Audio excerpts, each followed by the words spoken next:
এখন দেখবেন আপনারা আপনাদের এলাকাতে কিছু কিছু মানুষ আছে, ভালো ভালো মানুষ এমন লোককে নিয়ে আসছে যারা কৃষ্ণের বিরুদ্ধে কথা বলছে, অথচ দিব্যি বসে বসে শুনছে। আমার মাঝে মাঝে অবাক লাগে। কৃষ্ণ আমি আমার বাবার সুনাম করবার জন্য আনলাম, কেউ যদি এসে বাবার বদনাম করে আপনার ভালো লাগবে?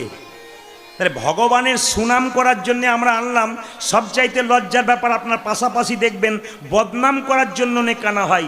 কৃষ্ণের বদনাম, শাস্ত্রের বদনাম, বৈষ্ণবের বদনাম, এই সব করার জন্য কিছু লোক আবার আমাদের সমাজে জুটেছে, যারা ডেকে ডেকে এনে কৃষ্ণের বদনাম শোনাচ্ছে।